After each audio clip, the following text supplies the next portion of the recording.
You are watching the Mapping Evaluation video podcast series produced by the National Sexual Violence Resource Center. The NSVRC serves as the nation's principal information and resource center regarding all aspects of sexual violence. In this podcast, we talk with Liz Zadnik, Capacity Building Specialist with the New Jersey Coalition Against Sexual Assault, about incorporating evaluation approaches into sexual violence prevention work.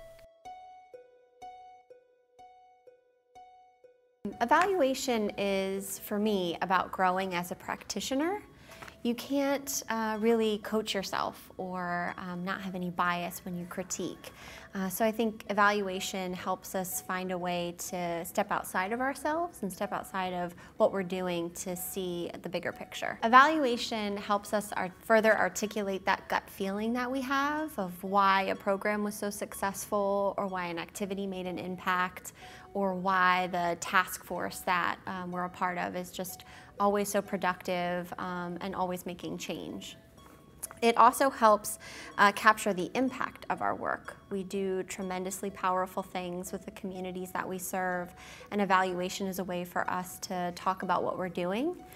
It's a nice guidepost, I see, for the journey that we're all taking as a movement of the different hypotheses and the ideas that we have, how we can tell stories of communities that are often invisible or unheard, and a lot of ways that we can start mentoring future activists that may not be a part of this movement yet. We often talk about a gut feeling of, I know something's working, I know that this prevention activity is working, and I trust that perspective when I hear it from preventionists that I work with.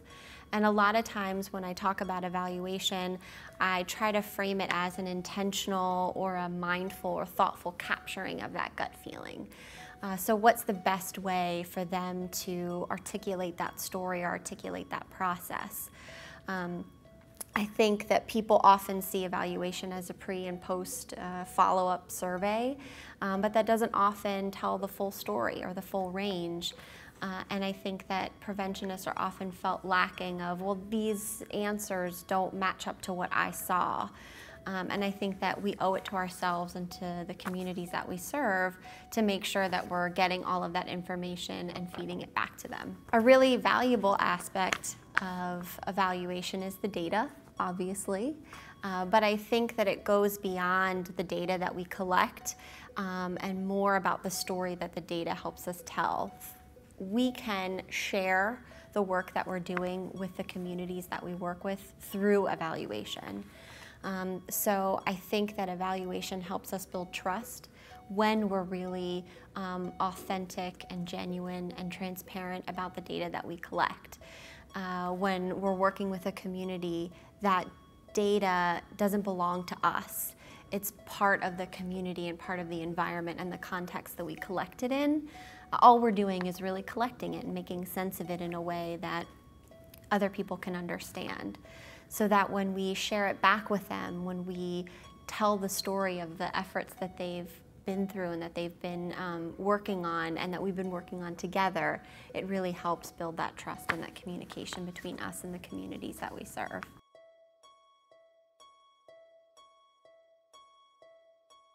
Even beyond New Jersey, I hope and I intend that my passion for evaluation really helps make it accessible and practical for other people. Like I said earlier, evaluation is often seen as pre-post follow-up, a survey that you deliver. Typically you're asked to do it or mandated to do it, and it's not something that organically becomes part of your process. But I think that when we look at evaluation in a different way and try to find a compromise between what we're being asked to do and what we really want to do and what we can do, it's a beautiful space, and I've seen it do a lot of really powerful work or have a really transformative effect when that happens.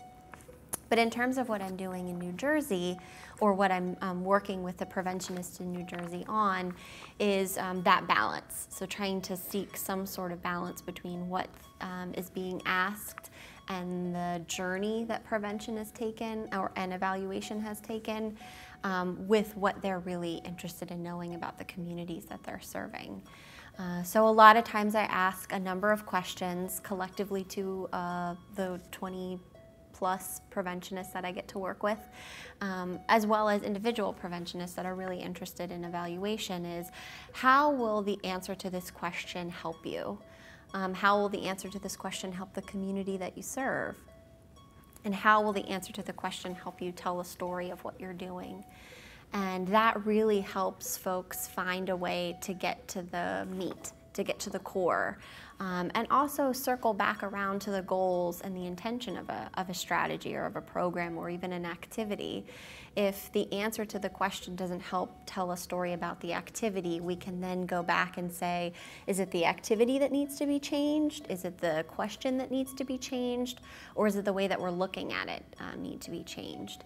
And I think that's where the perspective really comes in. Is you can't coach yourself. You can't say, oh, this is how I need to do things differently with only a limited amount of information.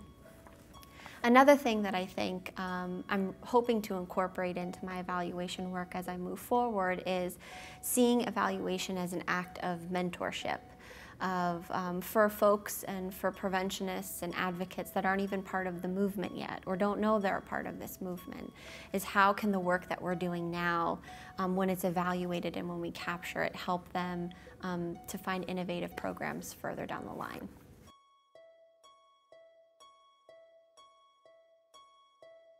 An organizational culture that really supports evaluation focuses a lot on accountability. And accountability internally and accountability externally, and also painting a picture of their process and of the work that they're doing. So when we're thinking beyond prevention, questions that we could ask is how our counseling strategies or advocacy is helping a survivor increase indicators for hope, for wellness, for resilience. Are we looking at how we're challenging the status quo when we're working within a system? So what are some indicators of how we are changing the people that we work with in the systems in our county, in our community, in our state, in our region, doing the work that we're doing? And even if the board takes a different strategy at fundraising, if that was more successful than other strategies, it's really about being intentional around your process and about the journey that we're taking. And like I said earlier, it's about mentorship. How do we want to help future activists and generations of activists in this movement go forward? And how do we not want them to necessarily repeat the missteps that we've made, or how can we shed some light on some challenges or some barriers that we've encountered?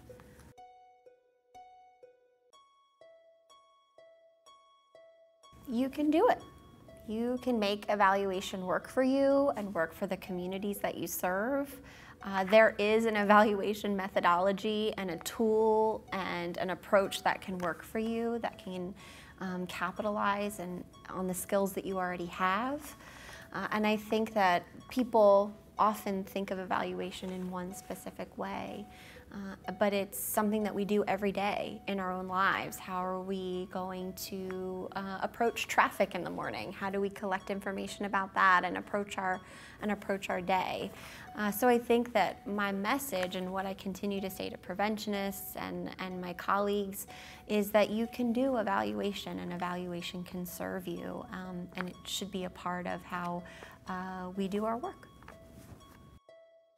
For more information on the NSVRC, please go to www.nsvrc.org or call toll-free at 877-739-3895. The NSVRC was founded by the Pennsylvania Coalition Against Rape and is funded in large part by the Centers for Disease Control and Prevention.